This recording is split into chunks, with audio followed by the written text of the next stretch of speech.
Assalamualaikum warahmatullahi wabarakatuh.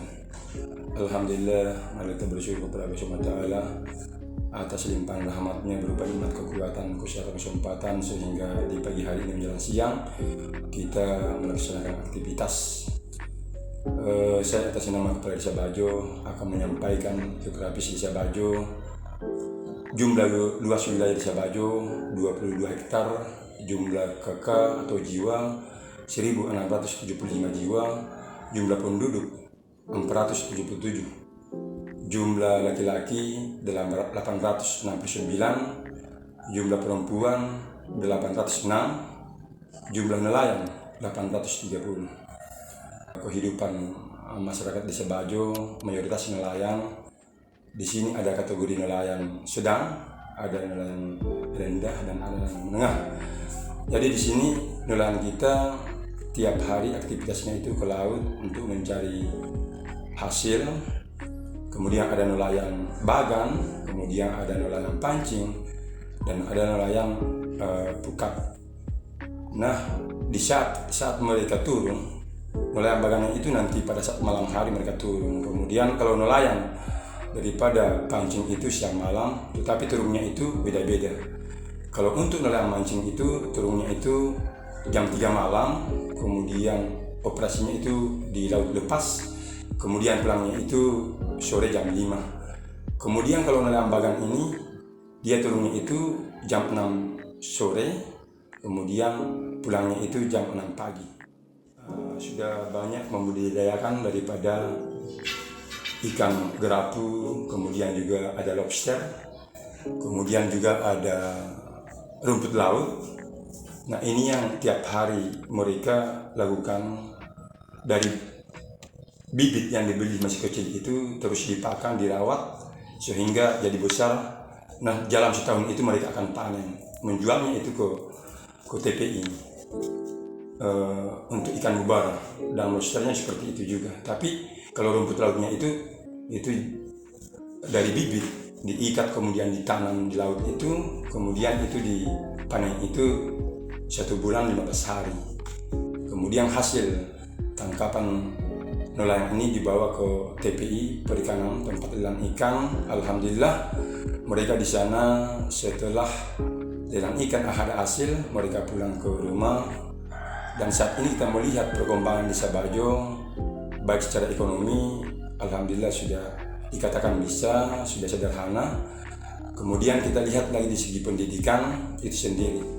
Ada sekolah SD, 1-2 sekolah. Nah, ini sudah kita pacu bagaimana orang tua kita itu bisa mendorong anak-anaknya itu untuk bersekolah aktif. Sudah banyak orang tua kita itu memikirkan pendidikan anaknya. Dengan adanya keberhasilan nelayan kita, mereka bisa menyekolahkan anaknya ke tingkat atas, perguruan tinggi, sampai ke kuliah. Kalau kita ke sarana prasarana yang ada di Desa Bajo ini, termasuk sarana parkiran, itu dimanfaatkan oleh masyarakat ketika ada kegiatan dan ada tamu-tamu kita, keluarga kita yang dari desa tetangga, mereka mendatangi parkiran itu cukup ramai ketika ada kegiatan.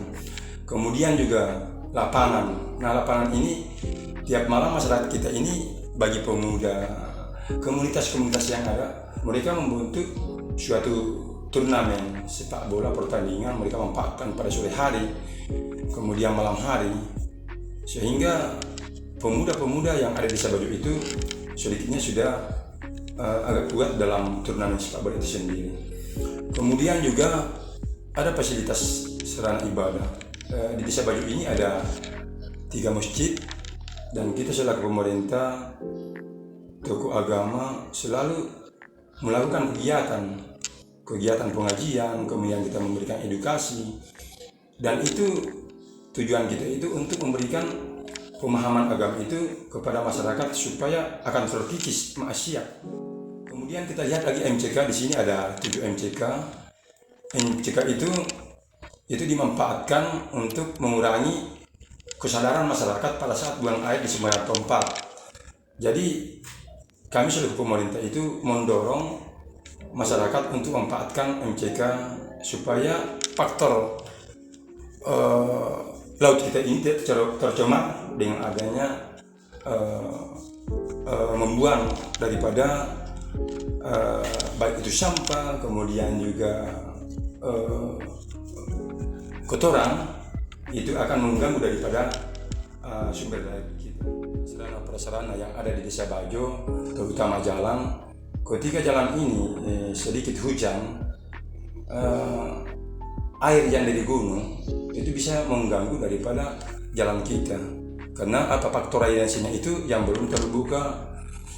Sehingga kami juga sebagai pemerintah ini akan memikirkan program ke depan kita lebih lakukan pembuatan drainase dengan adanya dana DD.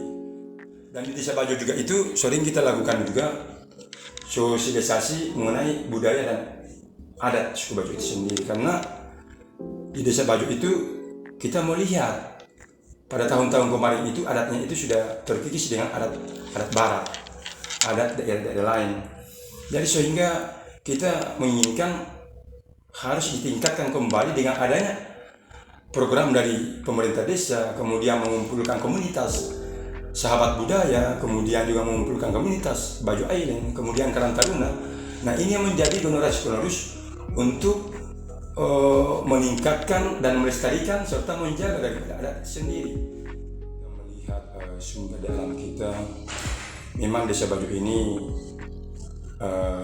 sangat kaya dengan adanya potensi sumber daya alam kita, termasuk terumbu karang kita ini sedikitnya sudah pada rusak, hampir 30% itu sudah pada rusak. Tetapi dengan adanya sosialisasi kesadaran kita selaku pemerintah dan menyampaikan edukasi kepada masyarakat, sehingga masyarakat itu bisa membuat karang buatan yang menjadi program pemerintah untuk mengembangkan biota-biota itu sendiri. Begitu juga mangrove ini tempat ikan menetas atau bertelur, bermacam-macam jenis ikan di dalam mangrove itu, sehingga kita melindunginya, perlu dikembangkan. Saat ini kita melihat memang sumber daya alam kita ini, ikan batunya itu sudah mulai mengurang karena dari faktor sumber daya alam kita yang sudah rusak. Mungkin hanya itu yang perlu saya sampaikan.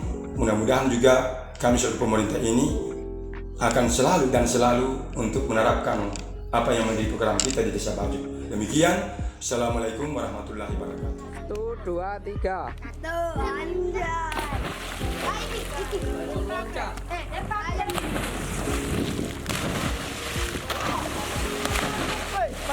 Depan.